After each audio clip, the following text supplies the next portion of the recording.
It's More Money with leading economist Steve Moore. Stephen Moore is with us, economist. With more than 30 years experience as an economist and as a leading thinker of government on business, showing deep understanding of the shifts in the global economy. He's leading economist Steve Moore with More Money on Talk Radio 77 WABC. Now, here's your host, Steve Moore.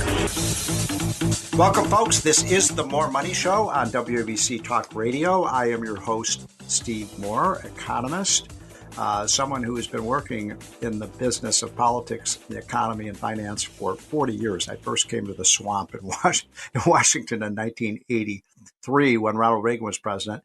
And one of the things I'm very proud of, folks, in my resume is that I've been able to work for the two best presidents of modern times. And I'm talking, of course, about Ronald Reagan and Donald J. Trump. I worked at the very tail end of the Reagan administration in the budget office, and then was proud to serve with Donald Trump in some capacities in his first term. And we'll see what happens in the second term. I mean, I do think things look good right now for Trump. Not great, but things look pretty good. This is still a very, very competitive race.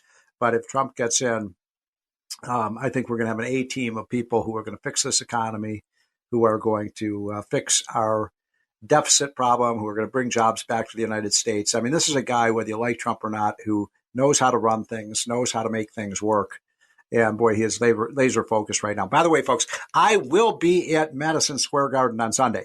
Are you going to be there? I will be there. I am so thrilled. I'm going to be meeting with President Trump backstage. And then I hear that this is the hottest ticket in town, that they had 3 or 4 times more people who signed up for tickets than are that the capacity of Madison Square Garden can handle. So this is a guy who is very, very popular with his followers, and for good reason. I mean, he has the agenda. We have the agenda. He doesn't. And if you don't believe that, by the way, then you have to get my book. You have to get my book that I wrote with the most famous economist in the world today, Arthur B. Laffer, who is my mentor. He's the best man at my wedding. He's the smartest economist around.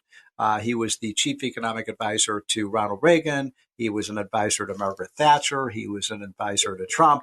He was an advisor to Jack Kemp. All of the great economic the politicians who understand economics, they go to Arthur Laffer for advice. He, of course, is the author of The Great Laffer Curve. I've always said it's a sham that Arthur Laffer did not win the Nobel Prize. I don't think that any of these 3 that were picked could hold a candle to Donald Trump in terms of their impact on the world and their impact on bringing good policy to governments across the planet. So Laffer and I wrote a book called The Trump Economic Miracle. Many of you know, I've mentioned this in previous weeks, that Donald Trump came up with that title. We met with him about, 4 months ago at Mar-a-Lago. What are you going to call this book? He said, and we said, well, Mr. President, we were thinking about calling it Trumponomics 2.0, because I think many of you know that we wrote a book about 5 or 6 years ago called Trumponomics. And don't call it that. He said, call it The Trump Economic Miracle. So we looked at each other and said, that's a pretty good title. And, if the president tells you to do something, you do it. And so anyway, we're really proud of the fact the book is out. It is number 1 on Amazon in business and economics. And so if you know people with, look, we've got a week, 9-10 days to go. If you know people are still undecided and haven't voted yet, get them this book. This is going to be razor tight. And by the way, I think in states like New York, New Jersey, Connecticut, Trump can, if we have a big red wave election, which could happen because the more people see of Kamala Harris, the less they like her, that you could see Trump maybe, it's an outside shot, but I think he's got a slim chance of winning New York and New Jersey. Remember in the gubernatorial race in New Jersey, what was that, 2 or 3 years ago, where everybody said, no way, nobody can beat Murphy. He got 4 times more money, and there's no way. I apologize. I forget the name of the Republican who ran against him. And it turned out that it was a 1% win for the Democrat, 1% against someone who had no money, not a lot of name recognition. But I think people are fed up. People are fed up with the current condition of things. And that's one reason I think you're going to see a surge for Trump. But you have to make it happen. That's the thing. I'm sick of people calling into my show or People I meet on the street, I hate these politicians. They do such a terrible job. They're ruining America. Okay. Yeah, they are ruining America. What are you going to do about it? There's a lot of things you can do, folks. There's a lot of things. Obviously, you can vote, and that's your citizen duty to vote. And I think you have a patriotic duty to do it as well. So vote, and vote early, because if you vote early, then you know your vote is going to count. If you vote late, you may not vote at all. You may have somebody come up on election day. You might be, hit by a bus or something, and you don't make it to the polls. So if you vote early, we know you've got your vote counted. But the other things, I mean, my gosh, put yard signs in front of your house. That has a big impact. Go to the polls and be a poll oversight person to make sure they're not stealing votes.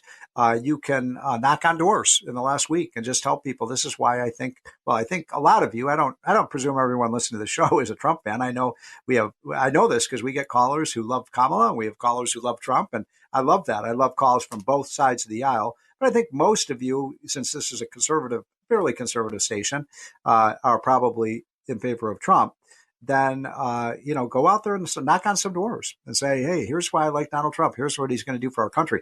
And if you're someone who does that and you want the argument for why Trump should be president, we have all of those numbers in the book UnleashProsperity.com just came out with, which is called The Trump Economic Miracle. You can just Google Trump Economic Miracle and get it. I think it's like $14.95. One other thing you can do, folks, if you want to help me, and I need your help on this. I didn't discover this until I published this book with Laffer, that, when you go and you buy a book on Amazon or some of these other book online publishers, they have a rating for the books. And, I think standard is like 5, a really good book is rated 5 stars. Medium-sized book, medium book is 3, and a bad book, gets 1 or 2 stars. Well, I was looking the other day and I noticed I only got 3 stars on my book. Wait a minute, 3 stars? I mean, this is a good book. It has a lot of great information. How could I only be getting 3 stars? And so I asked some of my staff people to investigate this about why am I only getting 3 stars on a book that, look, it isn't Dickens and it isn't Hemingway, but it has a lot of really great information in there. And it's an important book in terms of what's happening in America. And what we discovered, we did some investigating on this. The left, this is how low life these people are, that they don't have anything to do because a lot of them aren't working. They just sit around and they, tap on their computers and make trouble. And so what they're doing is the left is organized like a boycott of my book. Now, that's all the more reason to go out and buy it because they don't want people buying it. So what they do, they don't buy the book. They don't read the book, but they just give it 1 star because they don't like me and they don't like, Donald Trump. And so that's ridiculous. That's a fraud. If you haven't read the book, you can't give it 1 star, right? If you haven't even read 1 paragraph of the book, how do you know it's a lousy book? And these are people who don't want to be educated. They, it's that old Jack Nicklaus line from A Few Good Men. You don't want to know the truth. They don't want to know the truth. They really don't. They want to live in their dream world about how wonderful everything is under Biden and Kamala Harris. And so you'll be doing me and the country a favor if you go to the website, and if you read the book, please give me 5 stars or 4 stars or whatever you think it's worth, because I need people to, to wipe out, in terms of their voting, the people are only giving it 1 star and driving down the ratings of the book. Because when people see a book that's only rated 3 stars, I'm like this. I wouldn't buy a book that's rated 3 stars unless I knew the author. And so that's a big deal. All right. I want to get on to a couple of issues. So we've got a great show lined up today. By the way, I'm going to be interviewing one of my heroes of all time, Phil Gramm, the former Texas senator, who is writing weekly for the Wall Street Journal, one of the smartest economic minds in the country. He was an economic professor, actually, before he became a U.S. congressman and U.S. senator. And he is, he's an interesting guy. He wrote a piece in the Wall Street Journal. He does not like the Trump tariffs. He doesn't like them.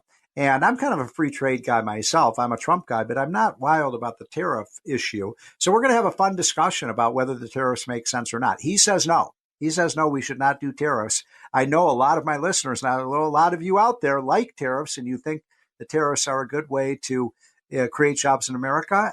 So we're going to have that discussion with the great Phil Gramm, my friend Alfredo Ortiz, who runs the Job Creators Network, is going to talk about how Trump is doing with small businesses. We've got some people associated in the front line of the Trump campaign who are going to give us the latest numbers on how this race looks. So that's good stuff. And I think you'll enjoy it. And by the way, thank you so much for being loyal listeners. I'm so proud of the fact we have great ratings. John talked to the owner of the show, John Catsimatidis, the other day. He said the show is going great. They love it. Advertisers love it. And by the way, all the other, I've said this every week, but it happens to be true. Do not turn your dial, because if you do, you're going to just get a lot of canned programming that's infomercials. How boring is that, to listen to some boring financial advisor or to listen to some, facial cream, or something like that? We're giving you information that you can use on a Saturday afternoon. I devote my time to this. I don't get paid for this, folks. I do not get paid. I do it because I love to talk to you. I love to try to educate the country about what we're doing. By the way, I hope someday I'll get paid to do this because I love it. I love sitting in front of this microphone and telling you how the world works. And it's a lot different perspective than you're going to get on CNN or MSNBC or network TV or radio. And so we do this. Sometimes we do it live. Sometimes we tape it in advance, but it is fresh programming every week. By the way, I'm going to rebroadcast this afternoon a famous interview that I did just a few weeks ago with, you're going to love this. I interviewed 3 people at one time at an event we had in New York. And because of popular demand, people say, well, can you please replay that? So we're going to do that later in the hour. You're not going to believe this. I had Arthur Laffer, who we just talked about, Steve Forbes, who's one of the great economic financial minds in our country, and of course ran for president. And then we had Bob Nardelli, who was the former CEO of Chrysler, former CEO of Home Depot, and was number 2 or 3 in command at General Electric when Jack Welch ran the place and made all sorts of money. He's one of the smartest business minds there is. You're going to love that interview. You're going to love what these guys have to say. And apologies to those who listened to it a few weeks ago, but we had so much positive reaction to it that I promised some of the people who missed that show that I would re-air it, and we're going to do that this afternoon. Okay, before we take our first break, I wanted to give you one issue that's the top of my mind, which is energy policy. And this, I got this report from my friend Gary Palmer, who was the head of the Republican Policy Committee in the House, and he's a congressman from Alabama, smart guy. I've known Gary for 25 years. He runs the policy committee, so he's up there. He's one of the 2 or 3 most influential House members. And he has this report that his policy committee came out with, which found, quote, and I'm quoting from the report, more than 95% of U.S. natural gas and oil wells today are developed using fracking technology. Now, the left hates fracking. I think most of the people who hate fracking don't even know what fracking is. I've been out to the oil fields, and it's an amazing technology. And I'm just going to read you one sentence that explains what fracking is, because it's such an important technology. Fracking is a technology that extracts oil and natural gas encased in thick rock formations, many times thousands of feet below the ground, sometimes as much as 2 miles deep in the ground. Fracking and horizontal drilling are what enabled America to triple its oil output from 2007 to 2020. So it is an indispensable form of energy for America, and it's a technology that, God bless it, it's the reason that America was able to become energy independent when Donald Trump was president. Now, why do I bring that issue up again? Because the Democrats in Congress, have a large number of them, have signed on to a bill. Are you ready for this? Called the Fracking Ban Act. They want to ban fracking. They don't know what it is, but they know it's bad because all their green friends tell them it's bad. Wait a minute. To be against fracking is like being against a cure for cancer. Fracking is what makes, what keeps the lights on. It's what keeps our hospitals and factories open and schools open. It's what makes the internet possible. I mean, without energy, you don't have an internet. You don't have access to all the communications we have. We can't do anything without cheap and abundant energy. And fracking has made it not just abundant, but abundant and made here in America. Why do we want to get oil from Saudi Arabia and Russia and Iran and OPEC when we can get it in Texas and Oklahoma and North Dakota and, even states like Pennsylvania? And I know a lot of you live in Pennsylvania. So I am for fracking. The left is against fracking. If you're pro-America, if you're pro-America production, then you got to be for this. Because here are the numbers. Today, 64% of our oil comes from fracking. 78% of our American natural gas comes from fracking. And globally, 10% of global crude oil comes from fracking, 20% comes from natural gas. The rest of the world is behind us in this technology. Let's not bury the technology. Let's use it. Let's be number one in the world in energy. And then we don't have to really worry so much about what's happening in the Middle East. We don't have to worry what Russia is doing. And by the way, all we're doing is arming. We're paying for the armaments and the tanks and the rockets that Russia has by not producing American oil and buying the stuff from Russia, an enemy of the United States. And by the way, we also benefit China when we don't produce our own energy. So let's get with the program, folks. Let's be pro-fracking. Let's be pro-nuclear. Let's use our coal when it's appropriate. We have the cleanest coal in the world. I'm all in on America energy, and I don't see any reason we can't be the energy dominant country in the world. And I believe if Trump wins this election, we will be. Okay, folks, we're going to take a quick break. This is Steve Moore. This is the More Money Show. This is WABC. It's Saturday afternoon, and I hope you're having a wonderful weekend. We'll be right back. This is More Money with economist Steve Moore. Now, Steve Moore. Welcome back, folks. This is the More Money Show on WABC. I hope you're having a wonderful weekend. We are in the silly season now. We're, what are we, about 10 or 11 days away from the most important election, probably since 1980 when Reagan beat Jimmy Carter. And this is a hugely important one. And you can't be a pacifist in this one. You can't be not involved. You have to choose sides. You have to go out and vote. You have to be active in this. I don't want people sitting on their hands. And neither does my next guest, Alfredo Ortiz, who runs the wonderful Job Creators Network and has a powerful voice with small business and also is one of the leading Hispanic voices. By the way, Alfredo, I've known you a long time. What is your heritage? Where did your parents come from? Yeah, absolutely, Steve. Thanks for having me, of course. My parents are from Mexico, and they actually both your mom and dad from Mexico. Both my mom and my dad. My mom was a housekeeper. My dad was a tailor. They came to the U.S. legally. I just want to make sure. When was that? When oh my gosh. Boy, we're talking 60 years ago. Okay. Oh, wow. Wow. I mean, 55, 60 years ago. Both of my parents have already passed, but, you know, it was just wonderful. And I am proud to say that my mother became a full-fledged American citizen at 55, became a Republican, that's fantastic. And voted Republican until the very day she died. Wow. So that's an amazing. Now, are you bilingual? Yes, I am. Yes.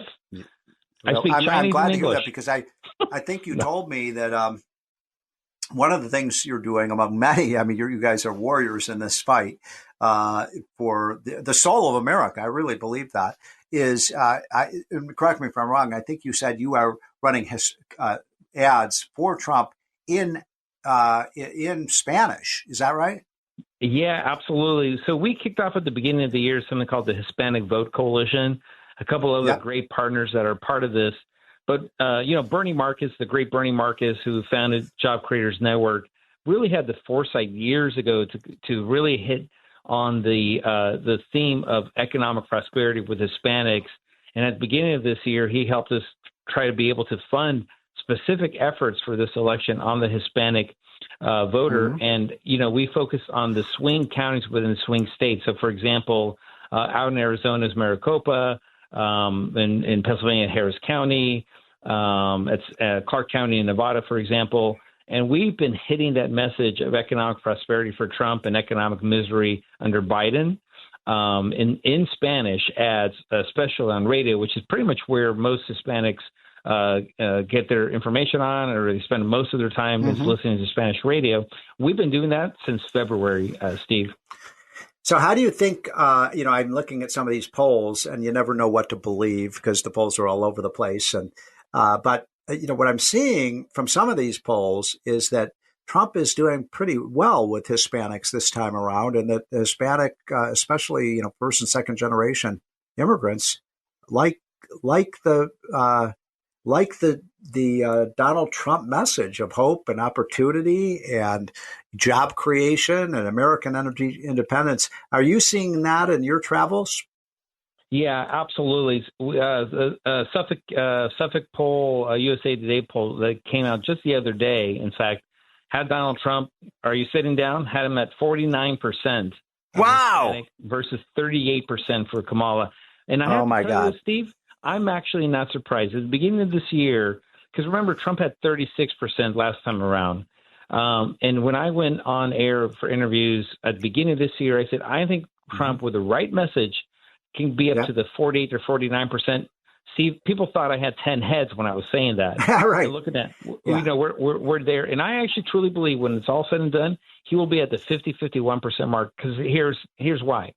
First of all, the message that he has of economic opportunity focused on education, free universal education and school choice, crime and safety, all that is so meaningful. Faith, family, entrepreneurship, all that is so meaningful to the Hispanic voter, to the Hispanic community. But I'll tell you what really is also impactful that President Trump got right is the focus on the open border and immigration. And in particular, because Trump talks about the criminality that's coming through that porous border, whether it's gun trafficking, human trafficking, drug trafficking, right? Guess where it's landing? It's not landing in the lily white communities. It's landing in the communities that Hispanics live in day in and day out. They're the victims. In schools, et cetera. They're the victims. They want it to stop. So when Donald Trump's hitting about, we got to close up this porous border and get those criminals out of your communities and send them back, that is meaningful. It's not about open borders like the Democrats believe. I think you're exactly right. I know, when I meet Hispanics all the time, and, whether they're service workers or they're people in business or entrepreneurs, a lot of times I just ask them, hey, what do you think about Donald Trump? And they don't, most of them don't know who I am, and they go, thumbs up. I like Donald Trump. I mean, I think he shares their values of free enterprise and work hard and you get ahead. I mean, there's no harder working group of people than the Hispanics.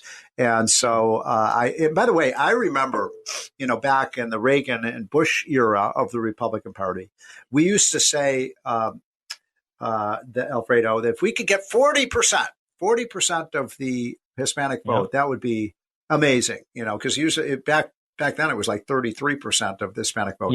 And if you're right, if we're anywhere near 45 to 50%, it's game over. It is absolutely game over. And that was my prediction, that at 48%, it's absolutely game over with the, for this particular election. And so remember that the high mark was actually George Bush at 36%.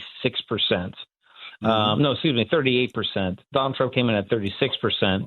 But I knew with the message that he had of economic prosperity and the way we're communicating that, we could win the hearts and minds of the Hispanic community and the Hispanic voter. And based on this latest Suffolk USA Today poll, Steve, we're there. We just have to continue delivering that message from between now and voting day.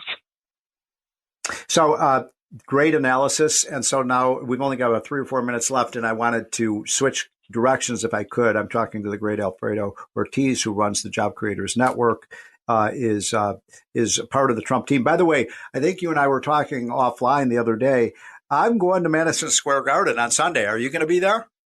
I sure am. I plan to be there, and I think a bunch of our friends are going to be up there. So I hope to see you there. We got to make sure we hit some dinner while we're out there together. Yeah, it's going to be great. I mean, it's going to be a very festive occasion, and I hope a lot of our audience heads out for that. If you have a ticket, I heard that tickets are very hard to come by. They've filled up Madison Square Garden, and I heard somebody say they could fill up Madison Square Garden 3 or 4 times with the number of people who want to see Trump, and he's become like one of the Beatles.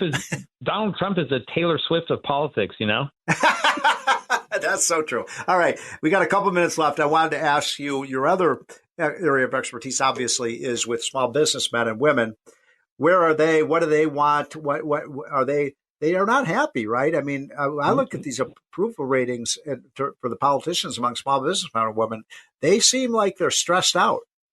They are 100% stressed out. Inflation has been horrible for them on two fronts. Not only from the kind of the input of their cost, right, for running their businesses, but also the impact, the negative impact inflation has had on their customers, right, and their inability to buy, let's say, or go out to the restaurant as many times or buy as many goods, right, as they used to before. And so they're going to hit double whammy.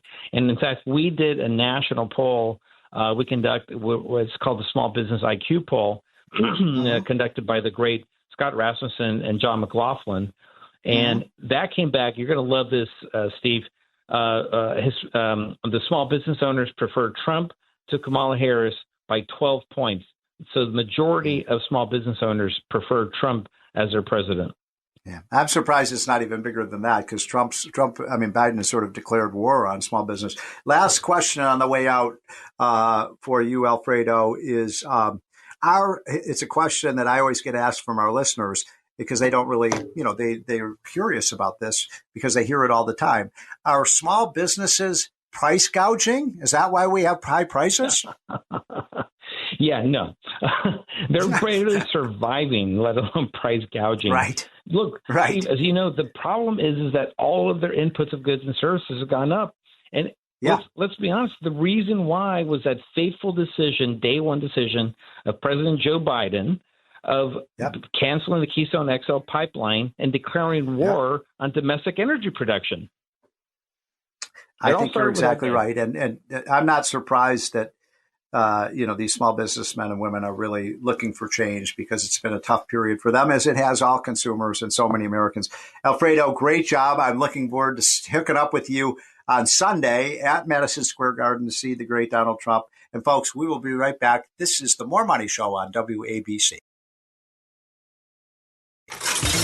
This is More Money with economist Steve Moore. Now, Steve Moore. Welcome back, folks. This is the More Money Show on WABC Talk Radio. I've always said I'm not a very good talk radio show host, but I get the best guests in the country, and boy, do we have them today. We're actually up in New York today at the Yacht Club for a big dinner to celebrate a great new book called The Trump Economic Miracle, written by the great Arthur Laffer and myself. So Arthur Laffer is joining us. We also have the great Steve Forbes, who is the chairman of Forbes Media, former presidential candidate who should have been president because he had all the right ideas. And I'm especially privileged to be next to Bob Nardelli, who is one of the great titans of business in the last 50 years at Home Depot and GE, and I can't even keep track, Bob. Chrysler, amazing man. So I want to start with you, if I could, Bob Nardelli, and talking a little bit about the two presidential candidates who have really almost diametrically opposite views of the economy and business. And Arthur and I talk a lot in the book about, the importance of keeping our business tax rates low.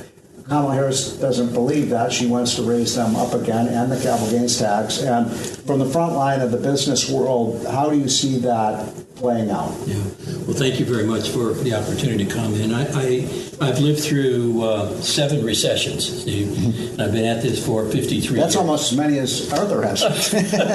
77. Yeah, wow. So, there couldn't be anything more detrimental to reshoring and onshoring. And the difference is onshoring brings it back to the U.S. Reshoring, in my interpretation, gets it out of China and maybe brings it to another country, Vietnam, et cetera, et cetera. So I never had a direct outsourcing strategy. But when I had to compete globally at General Electric, GE Power Systems, I was competing with Siemens, ABB, and other companies around the world that had a much more advantaged tax rate. Mm-hmm. So for me to compete, I had to go offshore to be able to compete on a price basis. You mean because of the high taxes? Because of the high taxes. Right. Because of high taxes and regulation. So you're telling Arthur Laffer that taxes actually do affect behavior? Art, God bless you, man. You got it right, huh? Yeah, he got it right. So we cut the rate from 35% to 21%. That was the Laffer-Forbes Kudlow-Moore plan.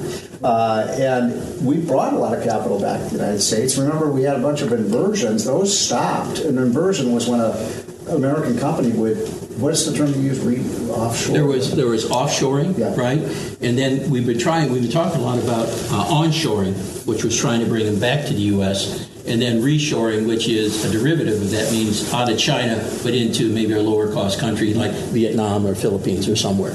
Yeah. And so it appears that the corporate tax cut that Trump put into place was a big boom. It was a boom. I tell you, the business community couldn't have been more supportive and more excited about keeping production here, having factories here, having workers here, and really driving productivity. So before I get to Arthur's, Steve Forbes, one other quick question, if I may. So Kamala Harris's line is, corporate profits are high, but wages are not high, and therefore we want to, I'm kind of summarizing the way she says, we could take some of those corporate profits away from, price gouging laws and so on, and we can give that to the workers.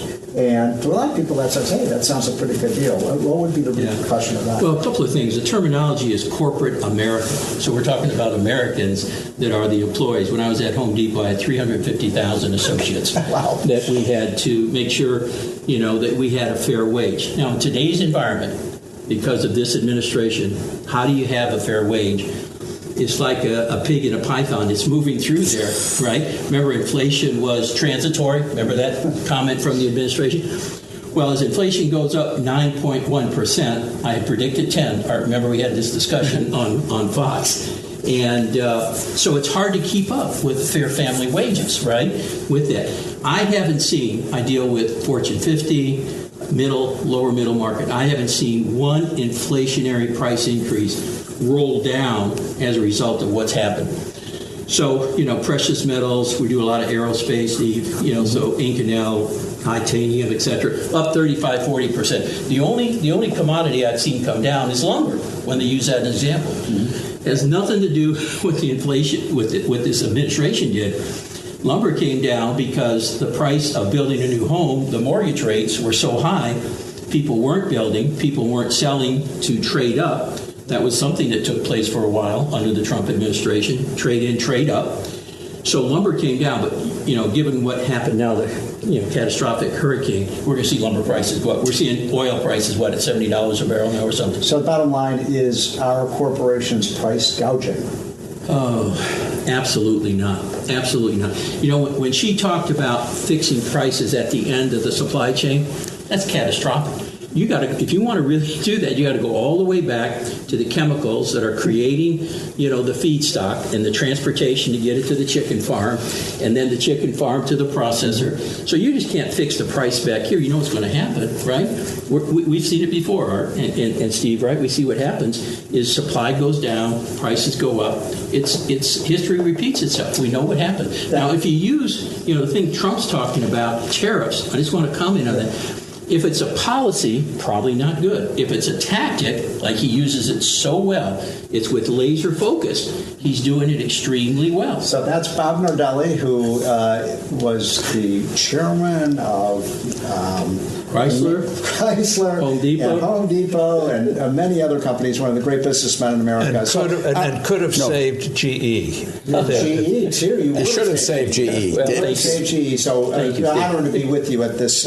You got Steve Forbes. So Steve Forbes, comment on what Bob was talking about. The Trump plan is he announced this week he wants to bring the rate down to 15% for businesses. That's, I think, maybe even lower than where you were in your famous flat tax. I think you were at 17%, but the tax rates matter a lot, and Kamala doesn't seem to understand that. No, taxes, as you've discussed many, many times, are a price. The price you pay for working, price for taking risks that work out, price for success. And when you penalize good things like productive work, risk-taking success, you're going to get less of them.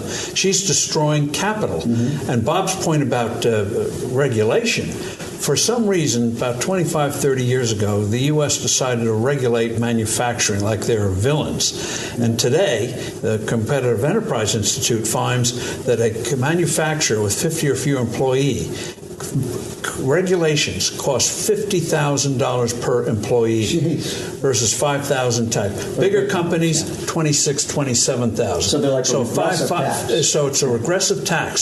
So why do we have trouble in manufacturing? We're just grinding them out of business. So Arthur Laffer, Jeff Yass and I had a piece in the Wall Street Journal this week where we were arguing that if you have essentially what she wants, a 35% capital gains tax and a 31 or 32% corporate rate, and those are basically taxing the same income, right? So that would basically, our argument is we're essentially making the government a 50% shareholder in every company because they get 50% of the profits. So is that a good thing? Well, let me just say, the way I read the capital gains tax and the unearned, the unrealized capital gains, it's a continuous tax. Yeah. It's like a property tax. It's not like you tax it once and then it's yours. No, it's like a property tax. You tax it once and then you tax it again next year and again and again and again. Right. So when you look at it, it's nothing like any other tax. This is a wealth tax. And if you want to just see it, let's say you got a $600,000 gain there, and let's imagine interest rates are about 8% or something like that, and let's imagine you put a 1% tax on that capital gain. That will reduce the value of that asset from $600,000 to $525,000. That's just with a 1% tax. Well, but she wants to raise it by I understand. So what you're doing is you're going to really crash the whole wealth base. Right. And the thing, if you look at wealth taxes, and let's say 15% in central Detroit right now, there are property tax rates that are about 20%, the very highest. No, and the properties are worth. You pay that every year. Yeah, and the properties are worth $10,000 or something like that.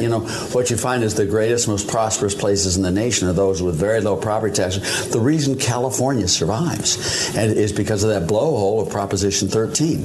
They are the single best property tax state in the nation, and it offsets all the damage done by the others. Now, not makes them great, but without Proposition 13, California would be West Virginia. So, Bob Nardelli, you worked at, you ran Home Depot, and I thought you were going to go all through them again, Steve. This relative to what these hurricanes were. Yes, and Home Depot is absolutely essential to getting the supplies. You mentioned lumber and all of the products that people need to stay essentially alive. When you were running Home Depot, how do you deal with a crisis like that? That's a great question, because I couldn't be more proud of those associates. We had a slogan where we tend to shine our brightest when people are facing their darkest hours. I was with Warren Buffett on 9/11. We were going through. Wow. We were walking stores. He was a supplier to Home Depot. Amazing. And where were you? What town were you in? In Omaha. In Omaha. Okay, wow. And so when that crisis took place, rented a car and drove straight through to Atlanta. We have a crisis center that. Wait, you drove from Omaha to Atlanta? Straight through. Yeah, because all the planes were canceled. Right. No flights. So we have put in place that team, a command center that the government comes and looks at. We watch all the TV. So when we saw the rescuers' shoes were melting, we go next door to the media room, to the merchandising room, order 500 pairs. We go to logistics, get them there. When the Pentagon, the roof caved in, we started in California with shoring timbers and released them. Wow. We were the first ones at 9/11, working with Mayor Rudy. We couldn't have had a better relationship. Everything from pencils and paper to you name it. We rebuilt the roof at the Pentagon. We did the memorial behind the Pentagon. Amazing. And so those associates really loved giving back and helping. Hurricane Katrina, same thing. We put up circus tents and went to remote registers and brought stuff out so we can get people back into their homes as quickly as we could, Steve. So, Steve Forbes, maybe we should just close down FEMA and just contract it out to companies like Home Depot. Bring it on. Because you look at the catastrophic response to these hurricanes we've seen from the Biden. Yeah, disaster is not a 9-to-5 job. Right. It's not one that has to be ruled by rules. You have to do a lot of improvisation. And so you see a situation, okay, what works in that situation? You don't look to a rule book. And that's why they should farm it out to people who do it in advance, but you can get stuff there. Yeah, but there's one problem with that. How would you take care of illegal aliens? Just joking. Sorry, guys. So, by the way, that's a government job. Yeah. Well, that's what Home Depot. That's what FEMA does. I'm sitting here, folks. This is the More Money Show on WABC, and I'm sitting here with Steve Forbes and Bob Nardelli and Arthur Laffer, three of my heroes. So, thank you again, guys, for joining. I want to kind of end this and ask you each. By the way, Arthur Laffer and I are authors of the new book, The Trump Economic Miracle. So go to TrumpEconomicMiracle.com and you can get that free. But what is the one thing that you would do to improve the economy if you were the top advisor to whoever the next president? What is the most urgent thing we do? And Steve Forbes, I will start with you. First thing you do is allow energy to be exploited again, mined again, drilled again in the United States. That tells the world we're back in business. And then you start deregulating. Unglamorous, but by golly, people say relief is on the way, and they'll start to invest in anticipation. Throw in a tax bill as well, and we're on our way. And we're on our way. Bob Nardelli, I'm going to ask you the same question. And just generally also, how do you feel like business conditions are right now, and what do we need to do to get American companies to be even more profitable and hire more workers? I want to piggyback on Steve because I ran GE Power Systems, and let me say that energy is fundamental to everything we do. You're trying to get rid of fossil fuels. You got 296 million fossil fuel cars on the road, 12.6 years the average life. They're not going away soon, right? So energy, Steve, I couldn't agree more. And why did we stop shipping LNG? It could have been the biggest geopolitical thing to help Germany versus buying from Russia, right? So that's number one. I totally agree. We've got to get the regulations down. When they talk about they've issued these permits, again, it's a false negative. It's a false. I mean, they may have, but it's between the lip and the cup, Steve, right? To really get the drilling in place. They stopped a lot of this drilling for obvious reasons from the green movement, which has really negatively impacted us. You look at some of the data centers. Now they're opening a nuclear plant to be able to provide energy to run a data center for AI, right? So I think that's really important. And again, reinforcing, we got to get labor back here in the United States. It's the strength, it's the bones of this country. I'm going to turn to you for this question. But one last question for you, Bob. The quality of the American workers, is it? Do we have a problem there? Do you think American workers are ready for the jobs of the next 20 years? Yeah, I think there's no question there's going to be a retraining process that has to come. I think AI will have a tremendous, profound impact because large corporations who can afford to implement it are taking that redundant work out, Steve, unfortunately. So we're going to have to do a lot of training to get those people back gainfully employed again. So, Arthur, you're obviously the godfather of the flat tax, so you'll probably say that's one of the most important. But there's so much that needs to be done after 4 years of Biden. What should be the top concern for? After listening to these two, I'm just going to say ditto. Yeah. I just agree with what you guys are doing, and it's so correct. And rather than trying to think of something new to say, what you guys have said really hits it. Well, could you add anything to what they said? I could, but come on. If I added, on the margins. Tell them about one. We got 2 minutes left. Healthcare transparency. Why is that so? Well, healthcare. You were the one who convinced Trump to do that. Yeah. Well, there's 20% of our GDP, of our total output, where you don't know what the price of the product is. You don't know what the quality is. Your doctor doesn't have a clue either. You have no idea. The prices are all over the place, even in the same hospital for different insurance policies, let alone across hospitals, et cetera. It's outrageous. We need to make sure all healthcare providers post the transactions price, the price they're willing to buy and sell the price for, and what the benefits are of this with just transparency. And let people choose. And Trump wants to do that. Right? Well, I think Trump really wants to do this, and Trump understands it because he understands what it's like buying and selling raw materials, et cetera. I mean, our GE that you and I love so much, Trump was one of the major suppliers. I asked Jack Welch about Trump in 2016. And folks, we will be right back. This is the More Money Show on WABC. It's More Money with leading economist Steve Moore. Stephen Moore is with us, economist. With more than 30 years experience as an economist and as a leading thinker of government on business, showing deep understanding of the shifts in the global economy. He's leading economist Steve Moore with More Money on Talk Radio 77 WABC. Now, here's your host, Steve Moore. Welcome back, folks. This is the More Money Show on WABC Talk Radio. This is a beautiful Saturday afternoon in a lot of the East Coast, and I appreciate everyone tuning in. I want to talk in the second hour about, I really want to hone in on the economic stuff that's going on and why this is an election that needs to be about your wallet, about the pocketbook issues, about the kitchen tables issues, because those are the ones that matter the most to the American people. And so I see that Kamala Harris is saying, she said this in every single interview she's doing, and she's not doing a whole lot of interviews. She's sort of staying, laying low. She's trying to, do the Biden strategy of just staying locked in the basement. Now she's doing a little bit more than that, but she's not answering very many questions about the economy and how she's going to fix things. I laughed the other day when she was talking about the border. She said, well, I have a plan. We're going to pass this bill in Congress and it's going to solve the border crisis. And Donald Trump's against that. I'm like, wait a minute. We did not have a border crisis when Donald Trump was in office. The border crisis started the day that you became the border czar and let 8 to 10 million people into the country illegally and caused a crisis in cities across of America. And she still has no solution. She said, well, when I come in, we're going to pass this bipartisan bill that's just an amnesty bill that lets all the people who are in become legal. That's just going to only encourage more people to come. And I'm very pro-legal immigration. I do think we need more legal immigrants, but we have to do something about this flood of people coming in from, the drug runners, the terrorists, the people who become criminals. And Donald Trump is right about that it's wreaking havoc. And I'm here to tell you, Kamala Harris has no solution. She thinks just let everybody in and just give them citizenship. That's not a very smart strategy for America. Now, the other thing she's talking a lot about is the fact that she is going to soak the rich. That's her plan. She can't name a single government program, at least as far as I've been listening to what she's been saying, and I've been reading her plans. Not one single program in the budget out of the thousands and thousands.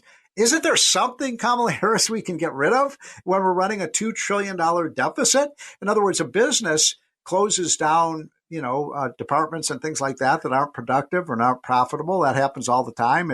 It's called the law of creative destruction. You get rid of things that aren't working and you spend more on the things that are working. And unfortunately, not much of what the government's doing these days is working. And so I find that to be astounding. I really do. I mean, come on, Kamala. The next time she does an interview, I want one of these media people to say, okay, name 3 or 4 programs that you'd get rid of, Kamala. There's programs that still exist in the budget that date back to 1900, practically buggy whip factories, and we're still subsidizing them. I'm being a little facetious, but not much so. I mean, we have programs that have been around for 100 years that we probably didn't ever need in the first place, and we certainly don't need now, and we're spending tens, hundreds of millions of dollars on them. And so I just cannot imagine that we're going to go for 4 more years just larding more and more spending on the back of the American people. Remember, the government can only spend $1 if it takes $1 from you and me. There's no tooth fairy here. It's not like we create magic money and we give it out. Now, the other part of her agenda that I want to take on, and this is super imperative, folks, because I think you need to understand the numbers, the math here. And this is math. This is very simple stuff. Kamala Harris says she's going to balance the budget by taxing the rich, right? Making the rich pay their fair share. See, how many times have you heard her say that? I've heard her say it 100 times. It's her number one line. Right? Tax the rich, tax the rich, tax the rich. Because that's what the polls show. People say, yeah, tax the rich, because everybody always wants to tax someone else. They just don't want taxes on themselves. But I guarantee you, when they say tax the rich, they mean they're coming after you. They think if you've got a job and you've got an income, you're rich. I've been in this game a long time, folks, for 40 years. And by the way, the original income tax, a little history lesson here. The original income tax came in sometime around, I think it was around 1916, 1917, sometime around there. And when the original income tax was being debated, because it happened through a constitutional amendment, I think it was the 16th Amendment, but don't quote me on that. I may be wrong, but I think it was the 16th Amendment.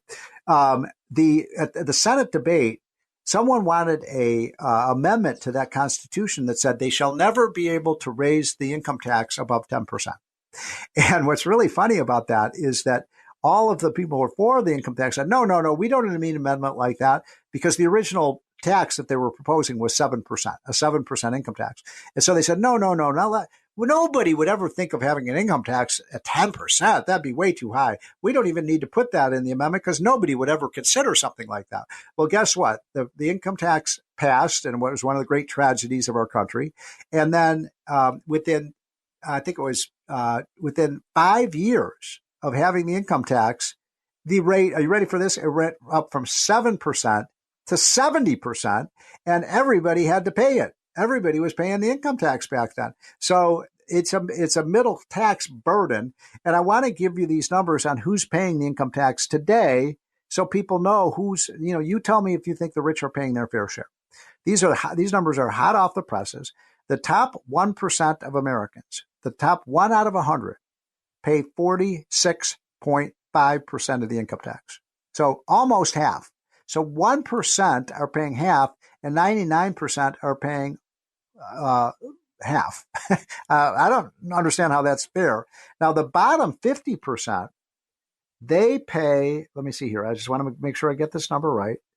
The bottom 95% pay 67% of the income tax. No. They make 67% of the income, but they only pay 32%. So 95% of, that's all of us, pay 1/3. So let me make this very simple.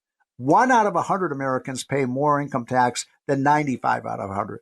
And they say the rich aren't paying their fair share. That's amazing. The other point I wanted to make to you is that if you look at what is happening with the idea that we're going to just tax the rich and pay the income tax, I may have mentioned this last week, but it bears repeating. If you took every single last penny of income from every American across the country, from California to New York to Florida, if you took every penny from them and taxed it all away, you still wouldn't have enough money to balance the budget. And that assumes that you would have anybody paying that tax, because if you had 100% tax, everybody would just leave the country and you wouldn't have any millionaires and billionaires to tax.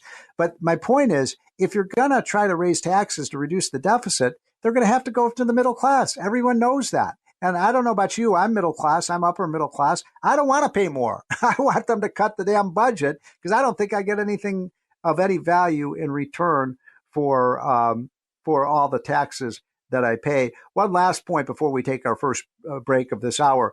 The new census data is out, and it confirms what you guys have. I've been preaching this for 3 or 4 or 5 years on this show, that the states that are losing population, once again, New York, California, New Jersey, the most liberal states are losing people, but people are fed up with the high taxes. Those are the 3 highest tax states. My home state of Illinois breaks my heart, folks. I'm a Chicagoan by birth.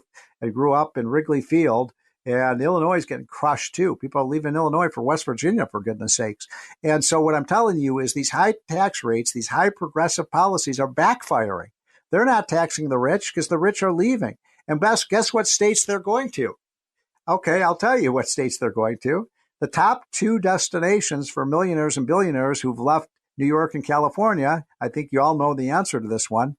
The second highest destination state is Florida, and the highest destination state now is Texas. And Florida and Texas have no income tax. So this stuff matters, and it breaks my heart to see what's happening in these northeastern states. And most of you listening to the show live in the Northeast. Why don't we get some policies that try to encourage people to move into New York and California and encourage people to build businesses there? Because the people who are leaving are young people, they're families with children, and they're people with businesses. And I hate to say this, but if these trends continue, New York and New Jersey and California are just going to crumble. They're going to be bled to death because of progressive policies. And my lesson on this show week after week, isn't it amazing how progressives, so-called progressives, I'm using air quotes when I say that term, progressives, we used to call them liberals or communists or socialists, they contaminate everything they touch. They ruin everything that they touch. So, folks, this election is important for New Yorkers and people in New Jersey and Connecticut because we can make some real inroads in these states. I think people are just pissed off. I think they're angry about the direction of the country. They know there's something fundamentally wrong when we borrow another $2 trillion a year from now until infinity. I think they're angry about the schools. I think they're angry about the crime. I think they're angry about, boys playing women's sports and all these crazy things that are going on in our country. And I guarantee you there's a guy who can fix this. I think you all know who it is. It's Donald J. Trump. I'm going to be there on Sunday. I'm going to be there in Madison Square Garden with the president. I can't wait to see him.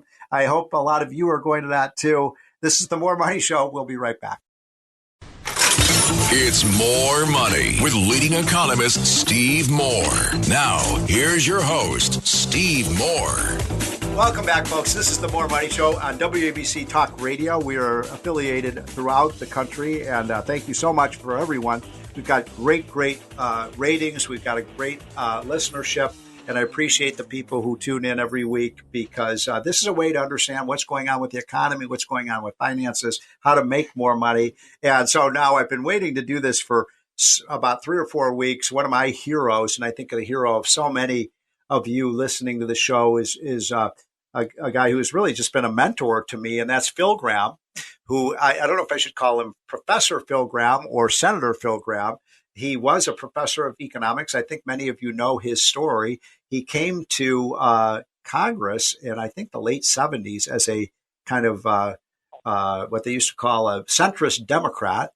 And he was influential in the Reagan Revolution. He helped pass the Reagan tax cuts of 1980. He was a hawk on government spending. He did the Gramm-Latta, the famous Gramm-Latta spending reductions. He did the Gramm-Rudman bill. He ran for president and has been one of the top economic voices for economic sanity in this country. And he's, by the way, most recently, he's writing a column every couple of weeks on economics in the Wall Street Journal. So, Senator, thanks so much for coming on today. Oh, thank you, Steve. So let's get right down to it. You and I have been talking off air about the tariff issue. I'm concerned about it. I think you're more concerned about it than I am, but I'm a free trade guy. You taught me about free trade. So did Milton Friedman. So did so many of the great economists. But you wrote a piece in the Wall Street Journal the other day just really saying that this tariff that Trump is proposing, you say it's not going to work. Well, it's not going to work. So, and let me start in explaining why. First of all, as you know, in that you were intimately involved in it, the Trump tax cuts and the Trump deregulatory policy produced the strongest economic growth rate in 2018 in 13 years. Yep. And triggered an expansion in employment and wages and a decline in the poverty rate that has no precedent in the last 50 years. Mm-hmm. But in the middle of 2018, President Trump imposed, using executive authority, a series of protective tariffs on steel and aluminum, and ultimately a series of other goods. And so let me just start with steel and aluminum. Okay. The problem is not many people work in the steel industry or the aluminum industry because labor productivity in those industries is sky high, and it's highly automated. So those protective tariffs, which did raise the price of steel and aluminum, created a very small number of jobs. But the problem is there are 40 jobs in America where people use steel and aluminum to make things. For every one job in steel and aluminum, and we lost more jobs in those industries by far than we gained in the steel and aluminum industry. And studies consistently have shown that whether we're protecting washing machines or whether we're protecting steel or aluminum, that the cost to the economy of each job that we, quote, save or create through these policies is about $800,000 or $900,000.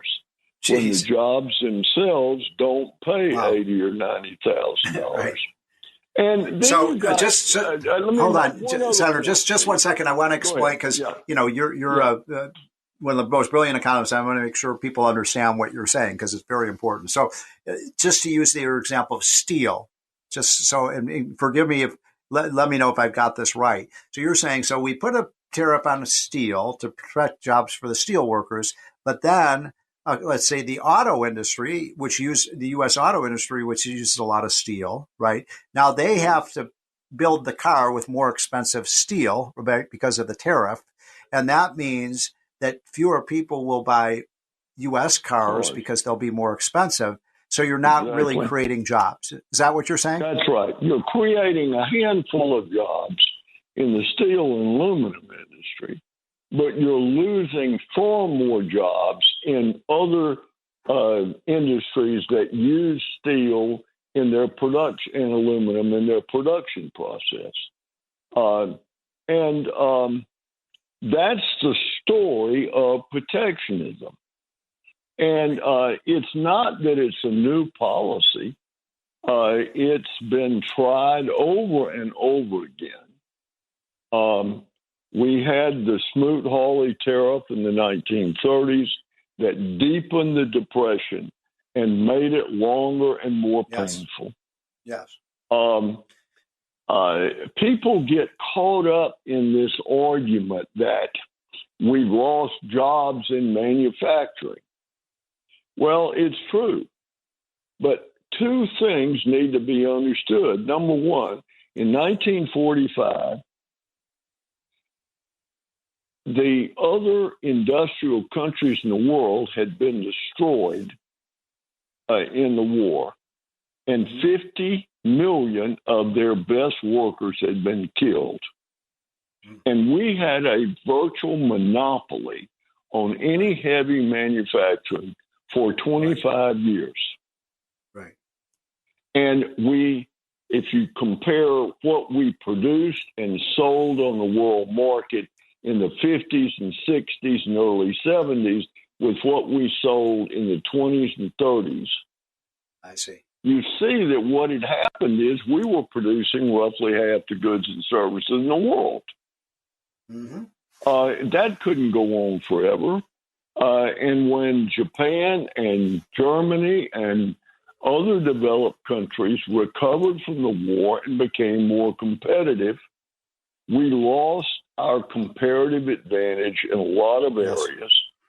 And so, for example, the automobile industry, and competing principally with the Japanese in the early days, automated.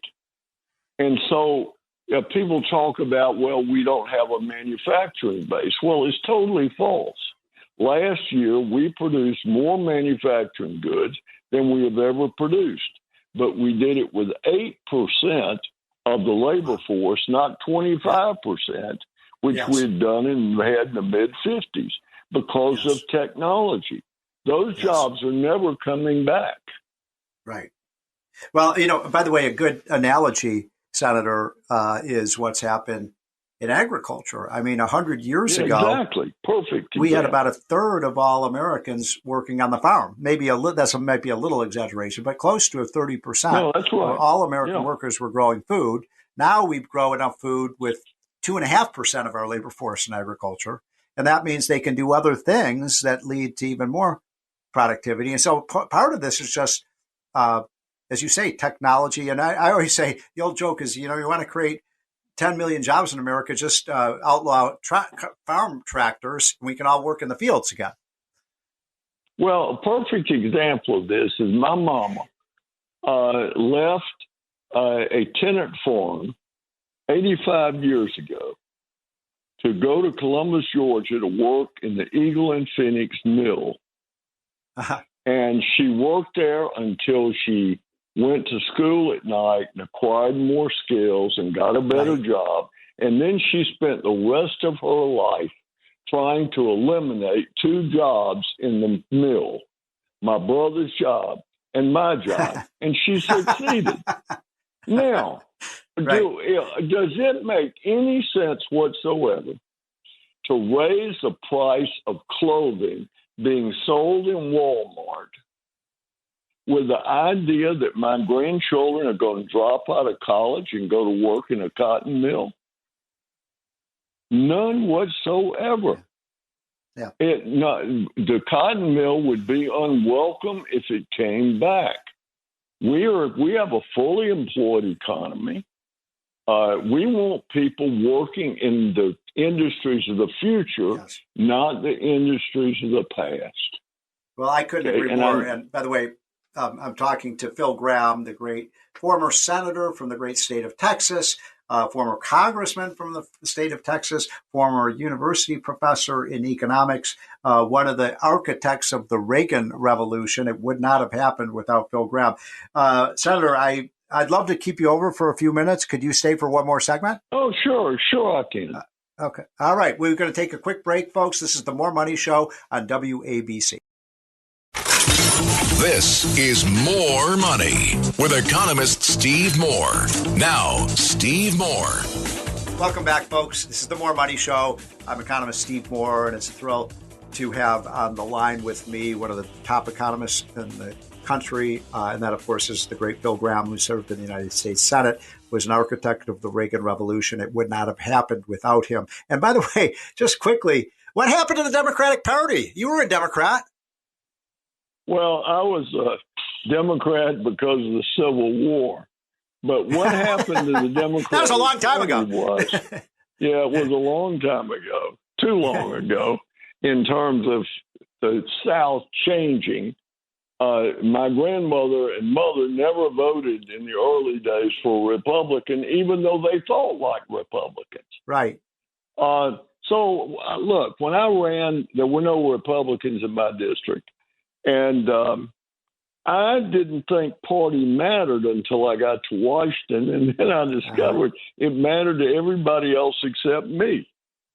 And then when Reagan came, I had offered a budget with David Stockman in 1980, and when Reagan was elected and asked me to author the budget in the House, I wasn't going to let partisanship stand between me and what I thought America needed. And then when the Democrats, in reprisal, threw me off the budget committee, it could have changed parties, but I thought I should resign and go home and let people decide do they want me to stay on as a Republican. So that's how it happened. And that's amazing. So, but why do you think the Democratic Party has moved? I mean, it just isn't the Democratic Party that you grew up in. It's not the Democratic. You're a little older than I am, not a whole lot older, but it certainly isn't the Democratic Party I grew up in. What happened? Well, it became the party of government. Yeah. The Democratic political constituents is now primarily driven by people who either want the government to give them something, or want the government to do something that they support that other people are not voluntarily willing to pay for. Right. Well, ain't that the truth? I mean, it just saddens me to see, how I remember a famous story that Arthur Laffer tells me. You were there in 86 when we did the 1986 tax reform bill, when we cut the top tax rate to 28%, got rid of a lot of the loopholes. Do you recall, you probably recall this, that bill passed in the United States Senate 97-3. And I think the three no votes were Republicans. Today, I don't think you get one single Democrat in the entire Congress to vote for a 28% tax rate. No, and actually, we paid for the tax reduction by eliminating deductions and subsidies. Yes. And so the tax code became very efficient. It did. I long for those days again. I do too. 1986 tax change was one of the great legislative actions in the history of the United States Congress. I could not agree more, and I wish we could do it again. I still hold out hope that we have some sensible Democrats. You know, as Arthur Laffer would say, you want a broad base and a low rate. And by the way, what Kamala Harris wants is to add all these new loopholes. If you do this, that, the other thing, and then she wants to raise the rates through the roof again. So that's like anti-tax reform. Yeah, well, look, the tax code has become the biggest welfare program in America, with tax credits going to people that don't pay taxes. Terrible. Okay, so we've only got about 4 or 5 minutes left, and I want to challenge you on a couple of things. I'm kind of speaking on behalf of. Okay, I'm speaking on some of my listeners because they ask me these questions all the time, And I agree with about 90% of what you were saying, but here's a couple of things I'm troubled. I'm going to take the Donald Trump position, okay? So what Donald Trump would say if he listened to you, and I know you've talked to President Trump, he would say, look, you don't get it, Phil Gramm. I'm just using these tariffs as a negotiating tactic so that other countries will reduce their tariffs. And by the way, I've seen him do that in person, and in some cases it worked. So what's wrong with that? No, look, if he would do that, I would be absolutely delighted. Okay. And we could start with a free trade agreement with Great Britain. Yep. We could expand our trade in Asia. We could unify the European Union and NAFTA in a trade agreement. We sure as hell don't want the regulatory burden. But, yeah, there are many things we could do. And, Steve, I hope that is the case, but I'm fearful. I know the president has a tendency to overstate and exaggerate. But I am concerned. I mean, here, and there's one other element of protectionism people need to think about.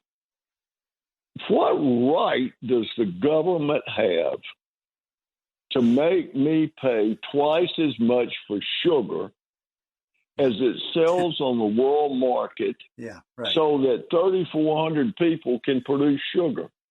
Yeah. No, it's crazy. How is that? I mean, how can you look in the mirror and be for that? Yeah. And by the way, those people who produce the sugar are pretty rich too. Well, look, most subsidies go to rich people. Okay, so let me ask you the other part of the equation then, and that is we need to have a tax system, right? We have a big government, and we need to collect the revenues to pay for the government. And so we need, all taxes have negative effects. And so I guess the question I'd ask you is, let's just say that we're going to do let's say a 10 or 15% across the board tariff, but in exchange for that, we're going to make the Trump tax cuts permanent, full expensing for American businesses, a lot of the things that you like and I like. I guess what I'm saying is that might be a better way to tax the American citizens than just through high income taxes and high payroll taxes and, other taxes. So what do you say to that? There are two problems with it. One, the distributional effect of it is terrible in terms of the burden falling on working people. Mm-hmm. If you go into Walmart, you look at where things are made. If you take groceries out of the picture, and a lot of groceries come from overseas, seasonal fruits, things like that. But probably 85% of the items in Walmart are imported. And they're the people who are going to pay these costs. Also, half of imports are component parts that we use in manufacturing. Oh, I see. Right. And also, again, what happens with a tariff is you are encouraging people to produce a product that we can buy cheaper abroad, but to produce that product, we're taking capital and labor away from something we're producing that's of higher value. So it just, in the end, does not make more sense. It doesn't make any sense. So Donald Trump, last thing, and then I'll let you go. I appreciate you. I'm talking to the great Senator Phil Gramm, who was a revolutionary when he came to Washington. A lot of people come to Washington and don't make an impact, and boy, what an impact you made. But Trump, and just quickly, we've only got 90 seconds left, but Trump says reciprocity, okay? Reciprocity. You're going to hit us with tariffs. We're going to hit you back. Well, look, we're hitting people that haven't hit us. Okay. And secondly, what is my reciprocity with the grocery store? Walmart buys nothing from me, but I buy from Walmart. I've got Elon Musk's satellite on my house in the country. Now, I could get mad at him because he doesn't buy anything from me and go tear it down. but it's 1/10 the price of the alternative, and it's 3 times as good. So I would be cutting off my nose to spite my face. That's smart. That is a great answer, Senator Phil. By the way, is our good friend Ted Cruz, is he going to be okay? Are we going to get him over the finish line in Texas? I sure hope so. I'd be greatly distressed if he lost. Me too. That's Senator Phil Gramm. Right. Thank you, Senator. I'd love to have you on again because you've educated our folks. And I think some people are not going to agree with everything you just said, but I'm so happy you laid it out in a professorial way. And next time I'm going to give an exam to my listeners and make sure they were listening to what you said. That's Phil Gramm. Thank you, Steve. Thank you. Okay, folks, this is the More Money Show on WABC, and we'll be right back. It's More Money with leading economist Steve Moore. Now, here's your host, Steve Moore. Welcome back, folks. This is the More Money Show on WABC Talk Radio. I now want to turn to David Bossie, who's a top Donald Trump political consultant, and has been amazing. You may hear some noise in the background. He is on the Trump truck, bus, and so that's great. I appreciate, David, so much for you taking some time and talking to our listeners. This is WABC. We have a huge listenership in the New York area and around the country. Appreciate you joining. Well, look, first of all, thank you for having me. You're one of the heroes of the revolution.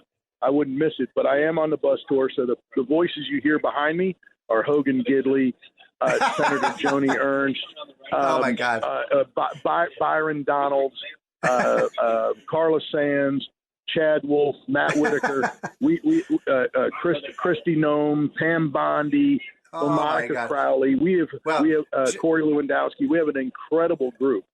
Just make sure, David. I hope you have a good bus driver because we can't afford to lose you guys. You are the heroes of our revolution. Okay, I feel pretty good about things. I tell people we shouldn't. It's still a horse race, no question about it. But Trump is showing momentum. You've talked to the president. Tell me about his mood. Is he does he have his game face on? He's dialed in, as we say. He is 100% game on every minute of every day, not thinking about anything else, not doing anything else, not taking a minute off. He is in Arizona and Nevada today, 2 states today. That's the beauty of it. We got Matt Gaetz and the crew in Wisconsin. The group I just talked about, we're traveling stop after stop after stop over 3-4 days across Pennsylvania to bring the message out of voting early to make sure we drive up those numbers, which you can see we're having great success because we're 12 days out, and 12 days out from 2020, 12 days out from 2016, the numbers are dramatically different. So we feel very optimistic, but the president runs through the tape. He never stops until it's over. And that's the difference between him and other candidates. This guy works harder than the rest of the staff does. It is an unbelievable work ethic that he has, and we're excited. We're excited as we travel across the Commonwealth of Pennsylvania to see the turnout and the enthusiasm. So my one concern, that's a great report, and I'm not surprised at all by anything you said. And the few times I've been traveling with him, I one thing that amazes me about Trump, I think he's a kind of a freak of nature. The guy has an energy level that I don't think I've ever met anyone quite like that. But I do worry, and some of my listeners really worry. We don't want him to wear himself out. We want him to be fresh as a daisy. And I don't want him to be just, Steve, I don't want him to be worn out. Right there. You know what I'm saying? I understand what you're saying, but I 1,000% agree and disagree. Let me just say how I disagree with that. Okay. He can be as fresh as a daisy on Wednesday, November 6th, if he doesn't win. Okay. If he doesn't win, none of this matters. So that's true. He has to win. And so leaving it on the field, okay, that's true, is what he does. He's not going to sit idly by and let any opportunity go by, which is why he's doing if he's going to take a minute to himself, it's going to be on Sunday night. Okay, instead of what's he doing this Sunday night? He's going to do a rally with 20,000 people at Madison Square Garden, and it is going to be an epic time. And so, and your listeners, I hope they can try to get a ticket to that. But it is going. There are no tickets. One of the great times. Yeah. Well, there are none available. I hear it's sold out already, but it is unbelievable what his stamina is. But back to the point is, we need him to work his body to the last degree in order to win. He can take a minute or two after the election. Yeah, he probably won't.